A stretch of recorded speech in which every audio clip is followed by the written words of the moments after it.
What is up, guys? It is the Sound Alchemist, and welcome back to another Sunday Fun Day where we talk about Dungeons and Dragons. Once again, I'm going to keep on giving you the lore behind our D&D session entitled Snowfallow Keep. So if you haven't checked out parts 1 and 2, I did like a 20-minute narrative lore session on it. It's going to be down in the description below. If not, I will link it at the end of this video, or you can just head on over to our D&D playlist. So, let's continue on with our third session. The players: Kiria, the tiefling ranger; Stigner, the half-orc fighter; Michio, the human monk; and Ishamae, the human sorcerer. Back in the town of Snowfallow Keep, the half-orc fighter, Stigner, has heard of the goblins of the south, and he has begun to make his way towards Malthasar Mines. As he reaches the cave, he spots an Aarakocra leaving the cave in a rush. Stigner asks the frightened traveler if it was the goblins that had spooked him so. "Bandits," the Aarakocra answers back. "A group of bandits entered in and massacred 3 giants from Snowfallow. Worry not, I'll bring them to justice." With his greatsword in hand, Stigner enters the cave. During their arrest, Ishamae had noticed that every few hours the door would creak open and a pair of arachnid eyes would peer in. At any sign of motion, whatever was on the other side would quickly close the door once again. With our team now fully rested, they readied themselves to combat whatever had been spying on them. But when they tried to open the door, it wouldn't budge. All together they pushed the door open, albeit just a little bit. They could tell that spiderwebs had barricaded the door shut. Michio lit them with his torch. Burned them off. Unfortunately, the flames lit the entire door. Thanks to Kiria's tiefling lineage, her resistance to fire allowed her to open the door, even while ablaze. To her surprise, out in the shadows, she could make out a creature staring back at her. Ishamae called out to it, but it simply backed away into the darkness.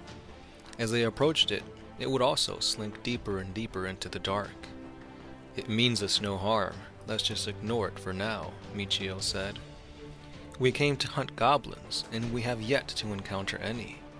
Do you not see this as strange?" Ishamae asked. "Perhaps it's in part to this creature.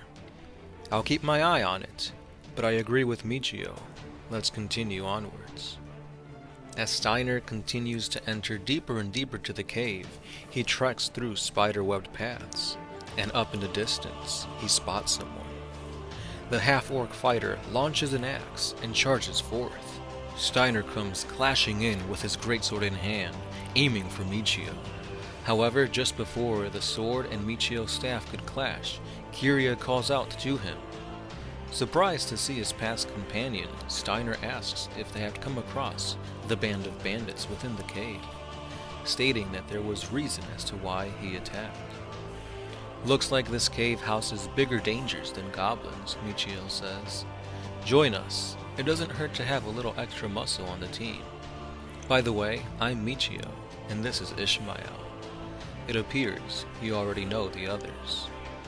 Before Stigner could answer, the mysterious arachnid creature pounced on Stigner, and it sank its teeth deep into the half-orc's neck, before it slinked away into the darkness. They leave the arachnid alone for now, but they keep a wary eye out. As they continue onwards, the team comes across a massive room covered with skeletal remains of many creatures. Within the darkness, a growl is heard, as well as the rattle of chains. To their surprise, a scaled dog-like beast is chained up to the wall, and behind the enslaved beast lies a treasure chest. Ishamae attempts to speak to the creature, and the scaly hound seems to reply. Unfortunately, no one is able to understand it. From within Stigner's pack, he feels something vibrate. He quickly empties his pouch, and the ruby-encrusted wolf tooth is now starting to vibrate. Surprised yet curious, he picks it up, and instantly he is able to understand the beast. "My master had perished long ago, and he has since entrusted me to guard this chest. However, I just wish for my freedom. Set me free, and the contents of the chest are all yours. Stigner relays this information to the rest of his companions. Should we trust it?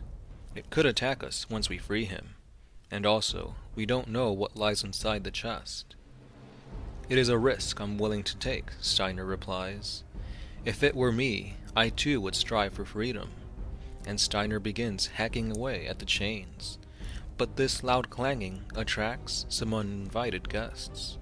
For a group of goblins approaches, and Michio and Ishamae are the first ones who notice. The two human warriors attempt to buy Stigner some time to free the hound, while Kiria also steps in helping break the chains. There are 4 goblins who get into a battle formation, as a larger goblin appears behind them, barking orders. Ishamae notices this, and he launches a deathly chill touch spell. Death's icy grasps almost hits the goblin commander, but the commander tosses one of his soldiers into the Black Hand's grasp. In retaliation, the goblins launch a barrage of javelins straight at Michio. The drunken monk knocks 2 of them away, but the other 2 javelins hit their mark. Smelling blood, the goblin commander takes out a horn. Upon blowing it, 3 more goblins come rushing in. Ishamae launches forth an explosive orb of black fog as he casts his ability, Magic Missile. It's the only thing he can do while protecting Michio. The goblins advance, getting ready to take down the sorcerer, but out of the darkness, the scaled hound pounces on one of the goblins, ripping his throat out. 2 more goblins fall dead, as arrows are sticking out of their eye sockets. And with a mighty roar, Stigner cleaves another goblin clean in 2. With the tide of battle greatly shifting to our adventurer's favor, the goblin commander orders a retreat. But his order is cut short as the hound attacks him. Ishamae then takes out another goblin with his chill touch, as Stigner finishes off the rest of the goblins with his mighty greatsword. Stigner gives Michio one of his health potions, as the hound gives Stigner a strange black egg before taking off into the darkness. They now attempt to open the chest, and when they finally crack it open, they only find 14 pieces of silver and a pair of slippers. Seems like the beast's master was not as wealthy as we would have hoped, but I'll be taking these slippers, Michio says. Fine, Kiria replies, but the sorcerer and I will split the silver. Stigner, you already were gifted with the egg. I'm sure you're fine with that. With a chance of having a faithful companion once it hatches, you bet I'll accept this, the half-orc replies. Kiria begins beheading the goblins, splitting them amongst the group, for a goblin's head fetches a fair price. As they begin heading back towards the mouth of Malthasar Mines, a chittering noise can be heard above them. Session 3. End. Kiria, Tiefling Ranger, Level 2. Stigner, the half-orc fighter, Level 2. Ishamae, the human sorcerer, Level 2. And Michio, the human monk, Level 2.